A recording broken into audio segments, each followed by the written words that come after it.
solamente un versículo que usted, si concurre asiduamente a la iglesia o nos ve a través del canal 8 o en realidad también nos ven los programas ahora que está por el Facebook, el Faro en Acción, acuérdese de esto, para compartir, para invitar a otros a que puedan ver la reunión. Ustedes se recordarán que hay un versículo que muy a menudo lo voy citando y hoy otra vez lo voy a citar, porque creo que nos muestra cuál es el propósito que Dios tiene justamente para nuestras vidas. San Juan capítulo 10, versículo 10, y voy a empezar desde el medio, a este versículo que es tan conocido, y dice el Señor: yo he venido, fíjese, el propósito de Dios, la meta del Señor, el objetivo de Jesucristo. Yo he venido para que tengan, ¿qué cosa? Dice el Señor: vida. ¿Y qué clase de vida? Dice, y para que la tengan ¿en qué? En abundancia. O sea, una vida que supere las expectativas, una vida que supere aún lo que nosotros quisiéramos poner como un tope, y uno dice, bueno, hasta acá es una buena vida. No, el Señor quiere darte una vida que supere aún esa expectativa. Yo sé que aquí hay muchos hogares, muchas familias representadas que Dios ha bendecido, sus hogares, sus economías, su vida espiritual. Y hay veces que uno dice, damos gracias a Dios y qué bueno y está todo esto, pero hay bendiciones de Dios que van por encima de esto. Hay bendiciones que quieren superar a esa expectativa. No solamente Cristo vino para salvarnos de nuestros pecados, sino que también nuestra vida, y más allá de los problemas que nos toquen vivir, sea una vida que los demás digan, esa vida que lleva esa persona, yo no sé qué es lo que tiene, pero vale la pena vivir. Pero por el contrario, fíjese, el versículo, de vuelta lo vemos desde el principio ahora. Hay alguien que tiene también un propósito, un objetivo, y es su enemigo. Y su enemigo no es su familiar con quien está peleando. Su enemigo no es el vecino, su enemigo no es la suegra. Sino, fíjese qué interesante lo que está diciendo acá. Está hablando de Satanás. Dice, el ladrón no viene, también él tiene un objetivo, sino para hurtar, matar y destruir. Y fíjese qué interesante. El ladrón viene para hurtar. En el Código Penal es muy diferente, hay una diferencia entre el robo y el hurto. En el robo puede haber violencia, puede ser ostentación de armas, una amenaza. El hurto es sacártelo sin que te des cuenta, llevártelo. Díganme, seguramente acá habrá alguno que se le perdió el celular en el subte, o la billetera se le perdió, no se dio cuenta. Y uno dice, pero ¿cómo? Si estaba todo tan cerradito. Una habilidad impresionante. Y Satanás no solamente quiere, permítame decirlo de este modo, hacer una vida difícil, complicarle la vida, sino quiere arruinarlo, matar, hurtar, sin que vos te des cuenta, matar, quitar la vida y destruir aún toda esa expectativa para tu vida, para tu familia. Y uno lo puede ver a lo largo de la Biblia, en todas las historias, cómo la vida de una persona puede ser pero tan miserable, que hasta su descendencia termina sufriendo un montón de consecuencias. Esta es la realidad. Pero en medio de esa realidad tan diabólica, Jesucristo dice, yo he venido para que tengan vida y vida en abundancia. Esa vida que vale la pena vivir. Esa vida que no le importa lo que haga Satanás. Usted sabe que está bendecido por el Señor. Usted sabe que está cuidado por el Señor. Usted sabe que está protegido por el Señor. Y nuestra vida, y la vida de la iglesia del Señor, podemos encontrar en la palabra muchas figuras símiles. Y en parte nos parecemos al pueblo de Israel cuando andaba por el desierto. Y Dios los sacó de la tiranía de Egipto. Y fíjense qué interesante, cómo ellos llegaron a Egipto en algún momento, el pueblo de Israel, en medio de una hambruna impresionante. Pero Dios había enviado a José. ¿Se acuerdan toda esta historia? apasionante. Si no, vuelvo a releer en estos días el libro de Génesis. Y allí estaban sobreviviendo, pero cuando uno empieza a ver los primeros versículos del libro de Éxodo, te vas a encontrar que dice que ya el faraón que estaba, la autoridad que estaba, ya se había olvidado de José, que los había salvado de morirse de hambre. Estaban allí en Egipto, de algún modo, siendo esclavizados, y no que fueron esclavizados del día a la noche, sino que se les fue quitando la libertad de a poco. De a poco, de a poco se les fue hurtando las bendiciones que Dios les había dado. El faraón estaba dispuesto no solamente a quitarles esa libertad, sino también a matarlos y matar a su descendencia. Pero de allí Dios los ha sacado con poder, con gloria, con manifestación de lo que Dios puede hacer en medio de un mundo pagano, idólatra. Y ellos están caminando por el desierto. Pero ellos tienen un objetivo, que Dios los está llevando a la tierra prometida. Y permítame decirlo de este modo. Dios tiene una tierra de bendición para cada uno de ustedes. Dios tiene un territorio de bendición para cada uno de aquellos que nos miran a través de la televisión. Para cada uno de aquellos que nos ven a través de Facebook. Dios tiene ese propósito. Y ojo, no estoy hablando del cielo. Dios también tiene el cielo para aquellos que creen en Él. Pero estoy hablando de bendiciones mucho más cercanas para cada uno de nosotros.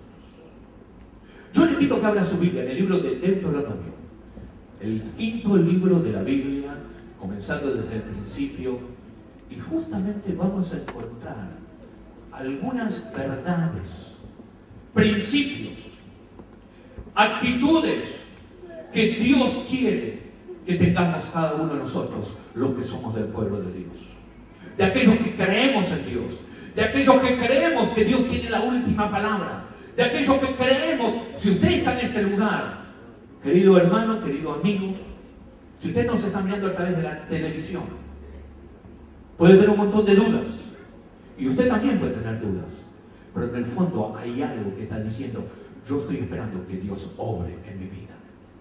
No sé de qué manera, pero le aseguro que Dios quiere obrar también en su vida. Capítulo 9 del libro de Deuteronomio. Y vamos a encontrar allí unas indicaciones donde Dios le da de una manera exacta, precisa, al pueblo que está a punto de entrar a la tierra prometida. ¿Saben que muchas veces, me acuerdo desde muy chico en algunos velorios de algunos hermanos, cantábamos alguna canción que decía: cuando cruzamos el Jordán para el otro lado? Y a veces se asocia bien cruzar el Jordán, es que ya estamos en la presencia del Señor. Suena muy, ¿cómo le podría llegar a decir? Muy tranquilizador, muy esperanzador. Es verdad. Pero hablando correctamente y en el lenguaje bíblico, cuando el pueblo de Israel cruzó el Jordán, todavía tenían que luchar con gigantes, todavía tenían problemas. Entonces, Dios quiere que crucemos el Jordán, no cuando demos el último suspiro, sino aquí, en esta vida. Y cruzar el Jordán, ¿sabe qué significa? Vivir en esa tierra que Jesús dijo: yo he venido para que tengan vida y vida en abundancia. Esa es su tierra prometida. Esa vida que Dios quiere que usted viva. Esa vida que Dios quiere que vos vivas en la facultad, en el colegio, en el mercado, en el barrio. Aún cuando vas a hacerte los análisis y uno se encuentra con un montón de problemas, un montón de situaciones, que ahí también puedas tener esa esperanza que el Señor dice: yo he venido para que tengan vida y vida en abundancia.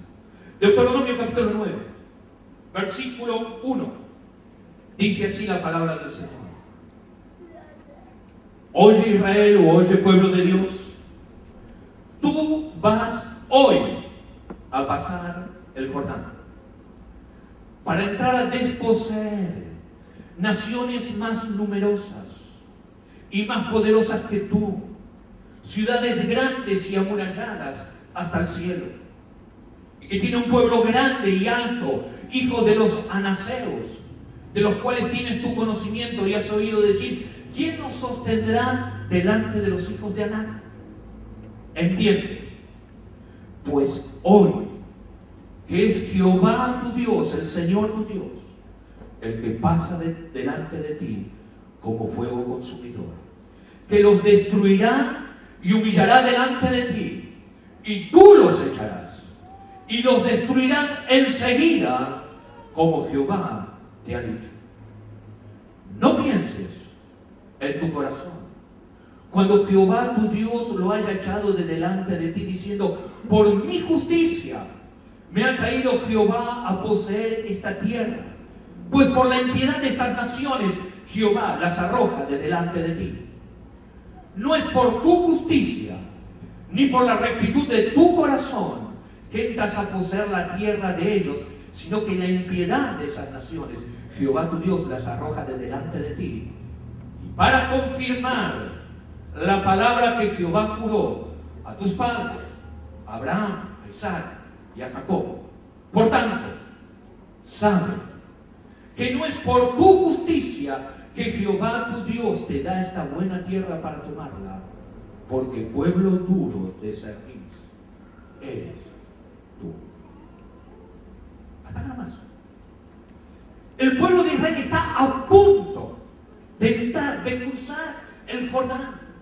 Está a punto de entrar a la tierra prometida, a la tierra que soñaron tanto tiempo, a la tierra que tanto tiempo les habían hablado, a la tierra donde en realidad ellos serían dueños de su propio territorio, no tenían que andar caminando otra vez por el desierto. La tierra que Dios les había hablado de la bendición tanto tiempo antes. Y Dios les da allí algunas indicaciones precisas, exactas, que con la ayuda del Señor vamos a verlo muy rápidamente en esta mañana. Pero hermanos, si usted prestó atención, el versículo primero, ¿en qué tiempo está hablando?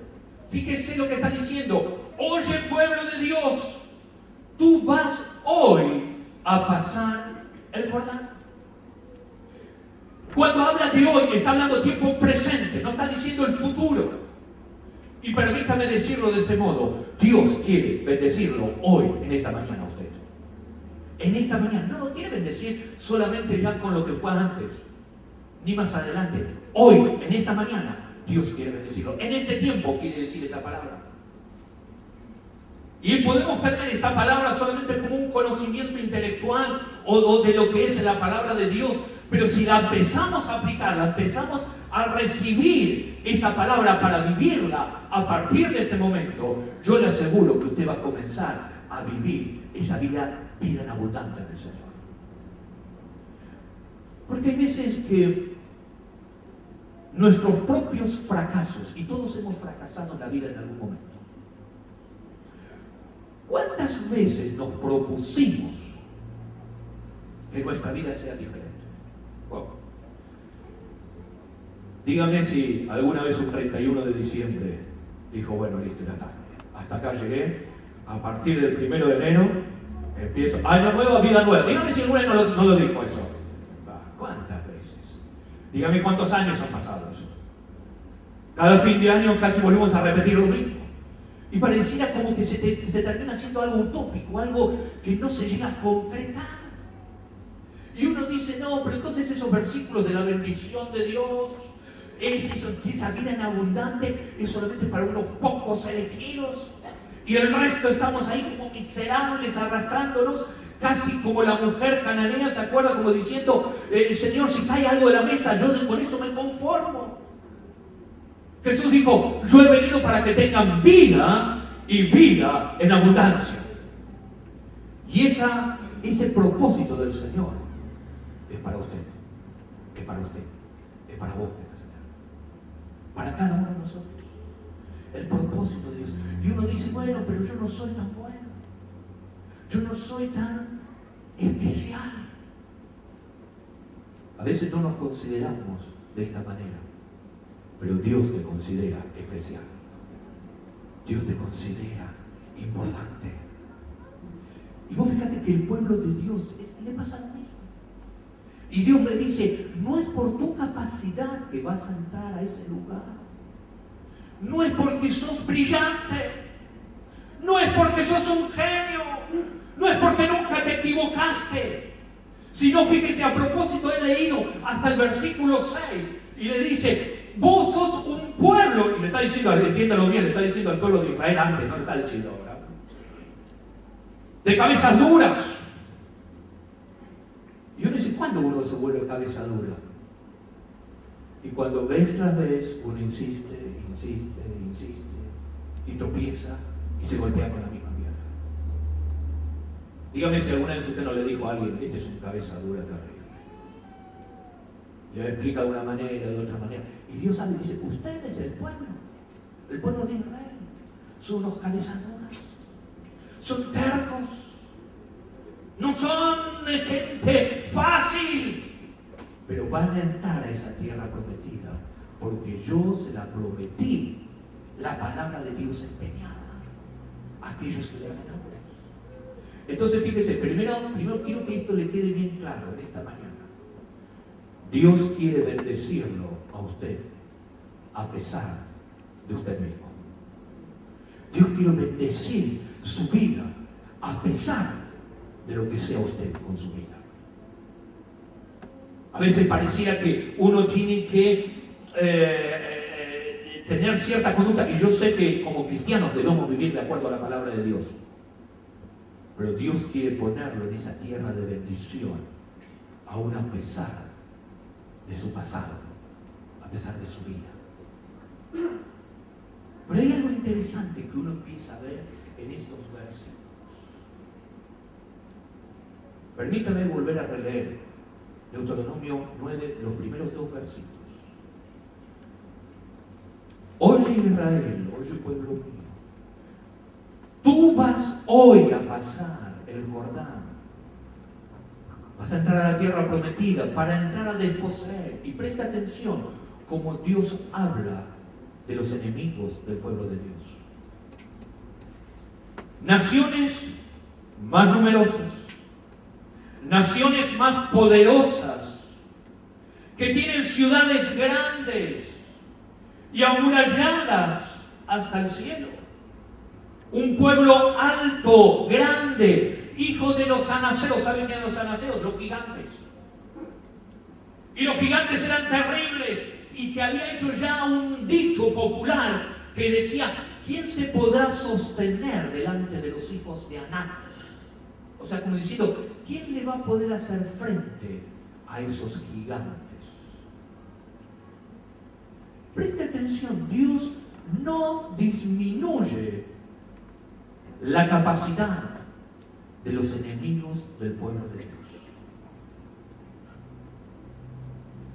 Yo creo que nosotros hay situaciones en las cuales, aunque no las digamos, dentro de nosotros decimos, ¿cómo hacemos para hacer frente a nuestros gigantes, a nuestros enemigos? Y por ahí vas a escuchar, uno dice, no le des bolilla, no le prestes atención, no es nada. Y uno dice, no, si yo sabes cómo me cuesta luchar. Pregúntele a alguien que esté atado por el vicio del alcohol, de la droga, las apuestas, la pornografía. Pregúntele lo que le cuesta luchar contra esos gigantes. Pregúntele si cuántas veces decidió cambiar de vida y llora y dice, no puedo. Y muchos de esos gigantes, hay veces que ni el más cercano a nosotros lo conoce. Pecados, una vida mundana. ¿Cuántas veces hay personas que dicen, sí, listo, Dios, ya está, me bauticé, quiero enderezar mi vida? Pero vez tras vez aparece un gigante. Y cada vez nos sentimos más desanimados. La primera vez levantamos más alto la mano, sentíamos en el cielo, y a poquito, como que nos vamos apichonando. Gigantes que a veces tienen la forma de los pecados de la lengua, la murmuración, la crítica. Por ahí en algún lugar, siempre hay algún hermano que dice, mira, no tendría que decirlo, pero es más fuerte que yo. ¿Nunca escuchó eso? Está hablando ese más fuerte que yo, está diciendo, tengo un gigante. ¿Saben que este tema que estamos compartiendo en esta mañana es el mismo tema que tienen los chicos en el campamento? El lema de este campamento de los chicos es venciendo a los gigantes. Y uno dice, pero ¿qué gigantes deben tener estos chicos? No aprobar el examen. Si ellos no saben lo que es pagar la tarjeta de crédito, siempre el pago mínimo. ¿Sabe que ayer fui en un momento al campamento y una de las señoritas me contaba que el mismo viernes ya habían presentado el tema y cómo los van a orientar y cómo los chicos terminan? Dice, estamos orando para que ellos terminen identificando cuáles son esos gigantes que tienen que vencer. Entonces hicieron en cartulina un gigante grande. Ahí, pero monstruoso, un gigante como de 3 metros, un Goliat. Entonces va todo el campamento en base a esto, de todos los conflictos. Y me dice esta señorita, y no me dijo el nombre del chico y tampoco sé, y dice, Señor, ¿sabe qué? Yo ya sé cuál es el gigante que yo tengo que vencer. Y me dice, y entonces la señora le pregunta y dice, ¿cuál es ese gigante? Si había, no empezamos a decir, no, pero yo ya sé a qué tengo que vencer. ¿Y sabe lo que le dijo? La tristeza. Y uno dice, ¿cómo un chico, él está identificando la tristeza? Y uno dice, gracias a Dios, el Espíritu Santo está trabajando. El Espíritu Santo allí está trabajando. Pero díganme, a veces ese concepto de la tristeza no tiene que ver con historias, tal vez, con situaciones gigantes. Hermanos, ¿qué está diciendo este versículo? Estos 2 primeros versículos. ¿Sabe lo que está diciendo? Aunque a vos te dé miedo de hablar de tus gigantes, aunque a vos te dé vergüenza reconocer el poderío de esos gigantes, Dios sabe, Dios conoce lo terrible que son esos gigantes. Él sabe que esa lucha es desigual, más numerosos, más grandes, que habitan en ciudades, dice, amuralladas hasta el cielo. Y yo sé que es algo metafórico acá, pero ¿sabe que la arquitectura antiguamente no eran como los castillos que uno puede ver en las películas en lo que era la región de Europa, que las casas estaban mucho más apiñadas? En realidad allí los muros tenían más de 12 metros de altura. Grandes. Acuérdense de Jericó. Los muros de Jericó eran tan anchos que andaban con carros con caballo alrededor. Y el espacio era tan amplio porque cada casa tenía un jardín. Entonces dice, amurallarse hasta el cielo, ciudades enormes. Y encima viven gigantes. Es más, y esos mismos enemigos que usted los ve aquí en Deuteronomio capítulo 9, una generación anterior, los padres y los abuelos de los que iban a entrar a tomar la tierra, los habían visto.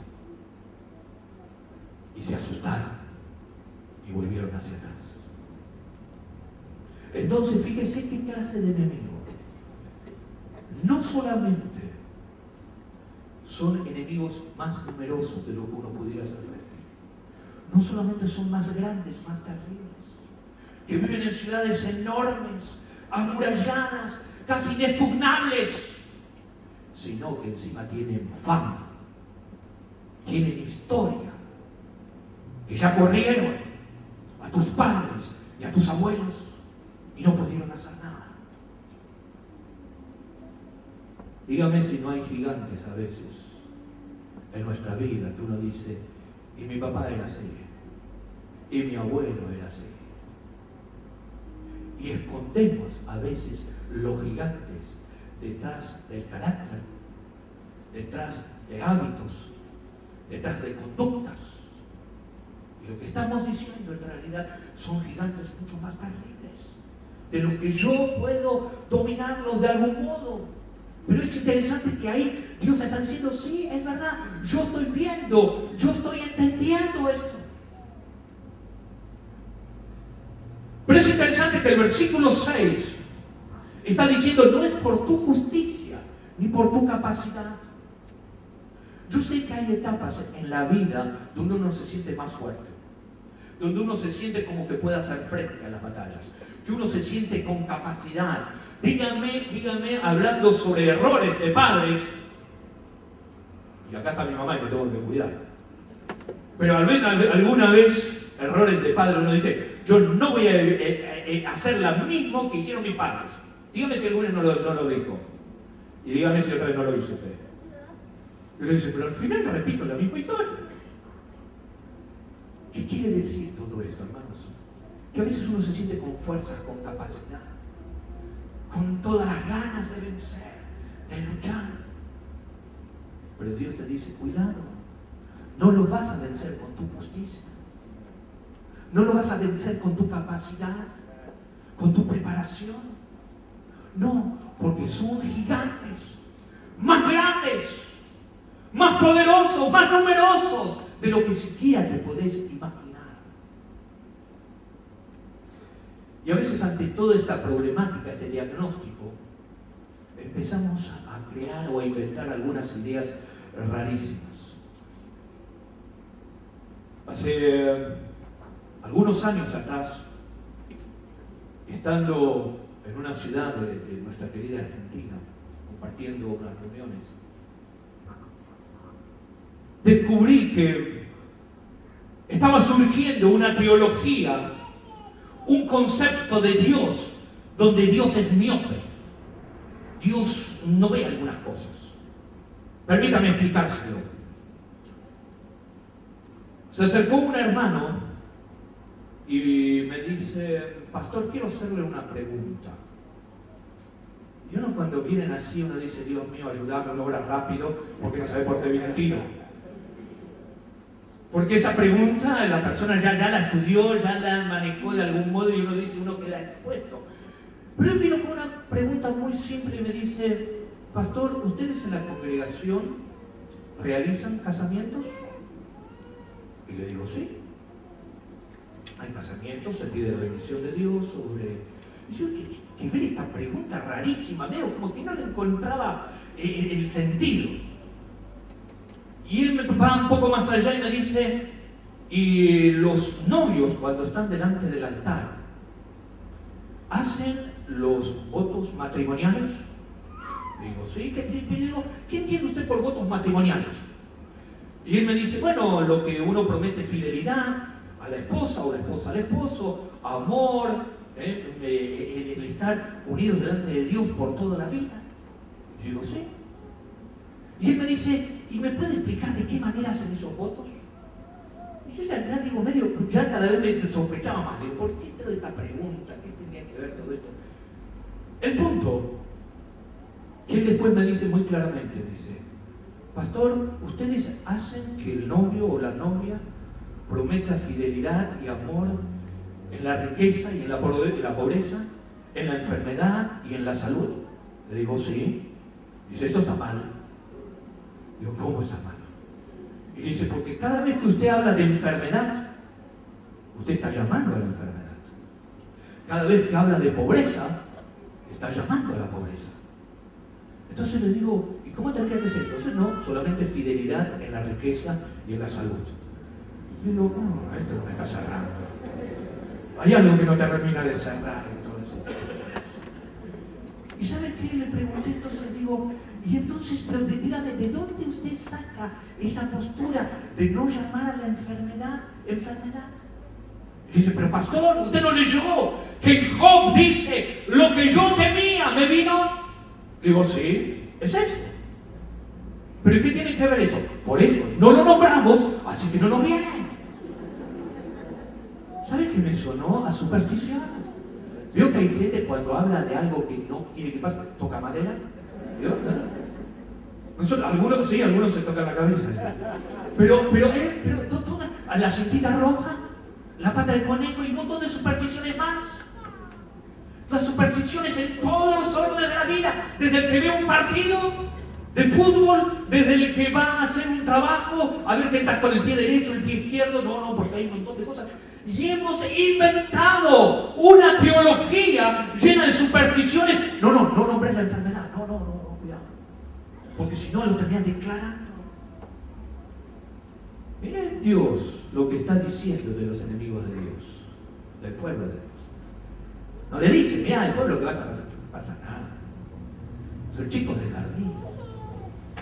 No, Dios mismo le dice, los gigantes que te vas a enfrentar o te estás enfrentando son terribles. Más grandes, más numerosos, más poderosos y con mucha más historia de lo que vos te podés imaginar. Fíjese qué interesante, Dios no disminuyó en nada la idea de quiénes eran estos enemigos del pueblo de Dios. Permítame decirte esto en esta mañana. Dios sabe los gigantes que tenés que luchar. Dios conoce. Y Dios sabe lo terrible que son para vos, lo imposible que son para vos. Dios conoce que esos gigantes, humanamente, probaste 1,000 veces y las 1000 veces fracasaste. Dios lo sabe. Y vos ya probaste nombrarlos, no nombrarlos, reprenderlos, ya no sabes ni qué hacer. Pero Dios dice, hoy, esa palabra, hermanos, es no para postergarla, es para hoy. Hoy vas a entrar a esa tierra. Pero hay algo interesante. Hay algo interesante en lo que dice el versículo 3. Y fíjese cómo empieza este versículo 3. Casi un versículo para subrayar. Un versículo para aplicarlo, porque la primera palabra que usted tiene en el versículo 3 está diciendo, entiende. A ver, ¿sabe lo que me dice acá en la Biblia San Roberto? Me dice, Roberto, que te entra bien adentro de la cabeza esto. A ver si te entra bien esto. A ver si lo comprendés, a ver si lo entendés. Es más, ¿sabe que esta palabra entiende en el original tiene una connotación pero preciosa? Y quiere decir, esta palabra entiende, estate preparado o estate dispuesto para experimentar lo que viene a continuación. Permítame decirle de esta mañana, querida iglesia del Señor, prepárese para experimentar el versículo 3. Aquellos que nos ven en la tele, prepárense para experimentar. ¿Qué es lo que dice acá? Hoy, entiende hoy, que es el Señor tu Dios el que pasa delante de ti como fuego consumidor. Aleluya. ¿Sabe qué cuando yo leo esto, fuego consumidor? ¿Qué es lo que viene a mi mente?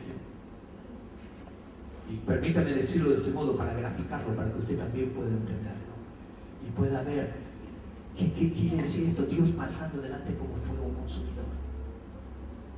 Usted habrá visto, tal vez, o en el campo, aquellos que tienen sus orígenes en el área rural, o si lo viste tal vez en algún documental o en alguna película, lo que es el lanzallamas. ¿Conoce? ¿Oyó hablar del lanzallamas? Un elemento como un encendedor gigante, más grande, pero que lanza un chorro de fuego, literalmente de fuego, de 20 metros de largo. En el campo se utiliza para quemar el rastrojo, para limpiar el campo de alimañas, de víboras, preparar la tierra para sembrarla. En la guerra se ha utilizado justamente un arma terrible. Aquellos enemigos que estaban escondidos y no querían salir, utilizaban el lanzallamas. Terrible. Y Dios dice, hoy vas a entrar a esa tierra que el Señor dice, de la vida y vida en abundancia. Pero primero, dice, Dios va delante tuyo. Dios va usando un lanzallamas. Dios va adelante como fuego consumidor.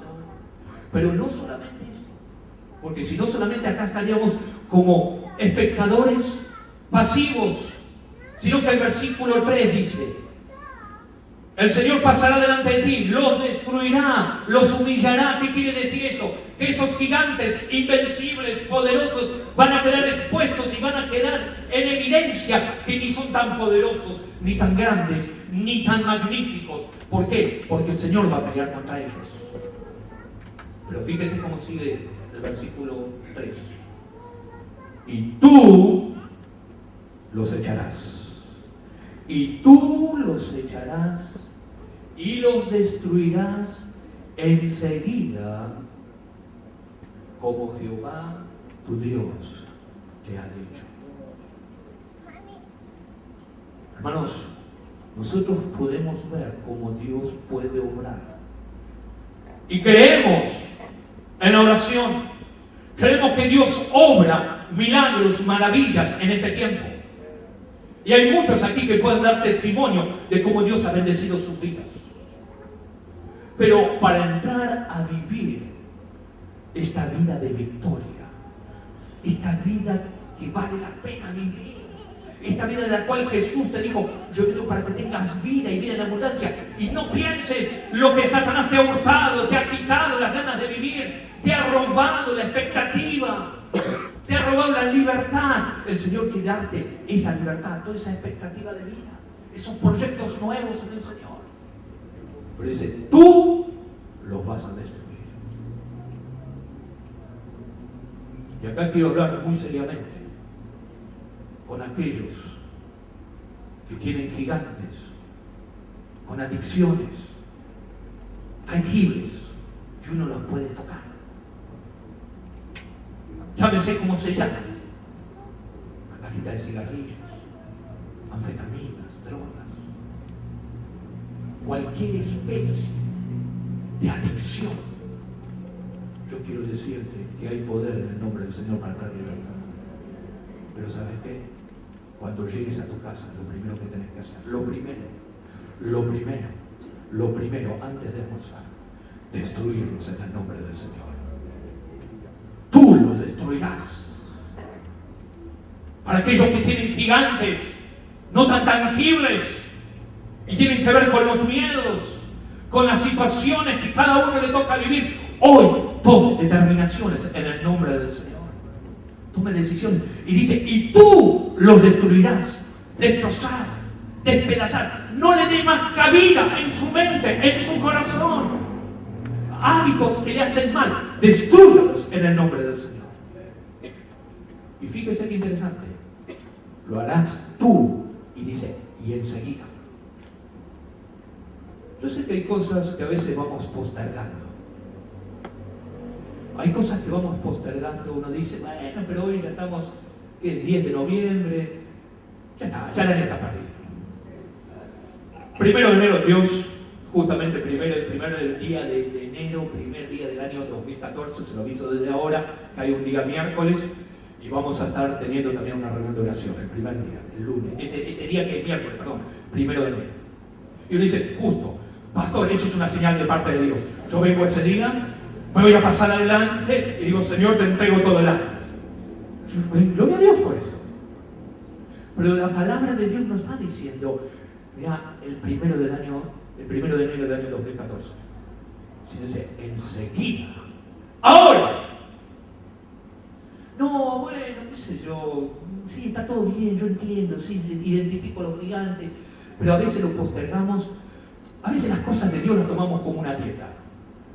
Dígame, ¿qué día se hace dieta? ¿Qué día se empieza a hacer dieta? Claro, hoy no. Hoy en día, el día como está frío, no, así sale tan frío, unas tortas fritas después, no, con más. Igual el lunes empiezo la dieta. Y algunos el mismo lunes largamos también la dieta. Lo postergamos. Es como ese cartelito que yo le decía la vez pasada: hoy no se fía, mañana sí, usted va mañana y siempre tenemos cartelito. Lo vamos pateando.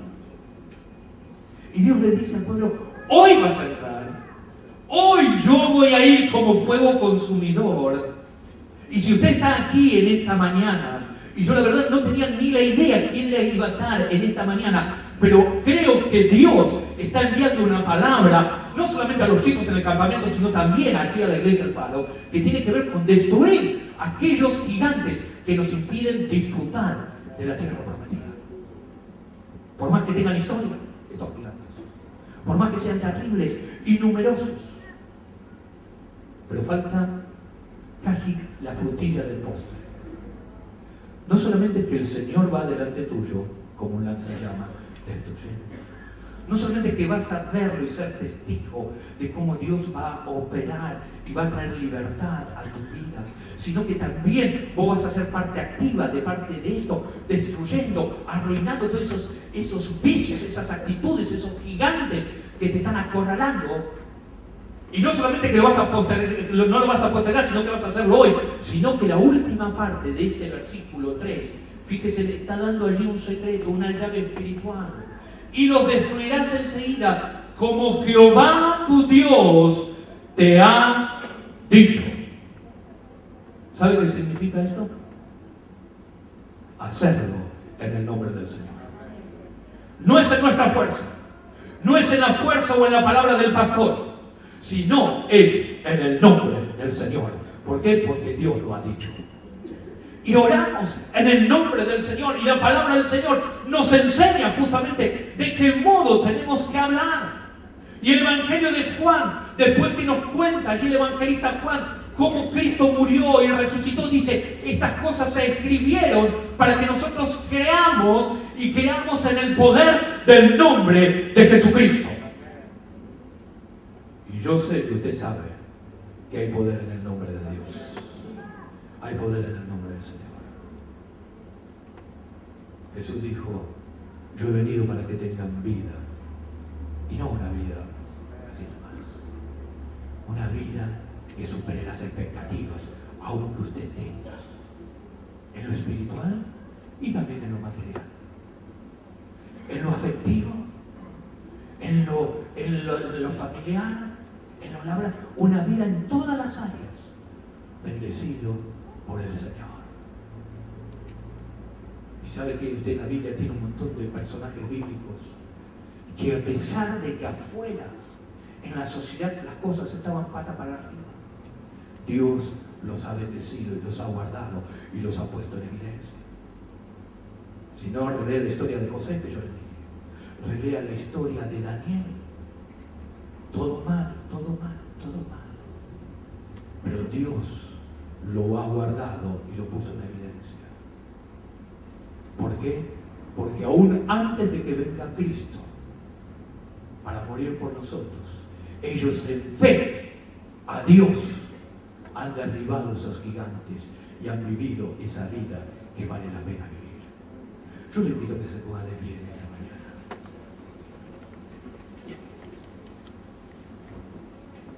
Los chicos están en el campamento. Los chicos tienen sus gigantes y yo creo que los van a vencer en el nombre del Señor. Y yo creo que también esos gigantes que se ocultan detrás de nuestra cabellera o detrás de nuestra falta de pelo, que están allí adentro, y que en medio de esta reunión soy consciente que mientras escuchaba la palabra de Dios, estos gigantes también te gritaban y te decían, no, no vas a poder, no vas a poder. Quiero decirte en el nombre del Señor que el Señor va delante de ti como fuego consumidor. Él pelea por ti, Él lucha por ti. Y yo creo que en este tiempo que vamos a orar, Dios va a orar en tu vida. Dios va a orar en tu mente, en tus deseos, aún en tus hábitos. Pero créele a la palabra de Dios. Y si esos gigantes que te atormentaban y te dicen, vivís una vida cristiana miserable, ahora en este tiempo, en esta oración, puedas renunciar a ellos en el nombre del Señor. Y si esos gigantes tienen un aspecto físico, cuando llegues a casa, lo primero que tienes que hacer es destruirlos en el nombre del Señor. Tirarlos en el nombre del Señor. ¿Por qué? Porque Dios te ha hecho libre. Dios te ha hecho libre. Y Él te dice, yo he venido para que tengas vida y vida en abundancia. Y hacerlo en el nombre del Señor. Yo le invito que estemos orando en este momento. Pero si usted quiere que realmente esa vida en abundancia, Ese versículo que ya se lo debe saber de memoria tantas veces que uno lo ha mencionado, que Jesús dice: yo he venido para que tengan vida y vida en abundancia. ¿Por qué no solamente lo asiente allí dentro suyo, sino también en este momento en oración usted levanta su mano y dice: Dios, yo quiero tener esa vida, yo quiero tener esa vida, yo quiero que esa vida sea una realidad dentro de mí. Ayúdame a vivir esas bendiciones, Padre, en el nombre de Jesús. En el nombre de Jesús, Señor, en el nombre de Cristo. En tu nombre oramos. En tu nombre, Señor, nos hemos reunido. Y en tu nombre hemos dado tu palabra, Dios. Y creo que tu palabra, Señor, no me vuelve vacía. Yo creo que tu palabra trae fruto también en esta mañana. Aleluya. Trae fruto a aquellos que nos ven a través de la televisión, a través del Facebook. Hay poder en el nombre de Jesús. Aleluya. Hay poder en esta mañana, en tu presencia, oh Dios. Porque tú vas como fuego consumidor. Aleluya, aleluya. Señor, tu palabra de promesa, tu palabra real, dice: yo he venido para que tengan vida y vida en abundancia. Y tú quieres darle vida a los adolescentes, a los jóvenes, a los mayores, a los ancianos, a los abuelos, a cada uno, Señor. Tú has venido para que tengan vida. Y lo creemos en el nombre de Jesús. Aleluya. Y levantamos nuestras manos diciendo: Señor, queremos esa vida para nosotros. Queremos esa vida dentro nuestro. Esa vida en abundancia. Esa vida que bendice a otros. Esa vida que da vida. Aleluya, aleluya, aleluya, aleluya. Pero también somos conscientes, Señor, de esos gigantes terribles, fuertes, más grandes de lo que nos podemos imaginar, Señor. Y yo creo que tu Espíritu Santo en esta hora está trayendo convencimiento y está mostrando a cada uno cuáles son esos gigantes que impiden que puedan vencer. Padre, en el nombre de Jesús, Señor, recibimos tu palabra poderosa en esta mañana, Señor, y creemos que vas delante de nosotros venciendo a todos estos gigantes de vicios, gigantes de actitudes, gigantes de pecado, gigantes de inmoralidad, gigantes de sentimientos que se oponen en el nombre de Jesús. Señor, gracias. Gracias, Señor, porque en esta mañana tú vas delante de nosotros. Señor, y oro especialmente por aquellos que se sienten débiles en su fe. Señor, fortalécelos en esta mañana. Fortalécelos a través de tu palabra.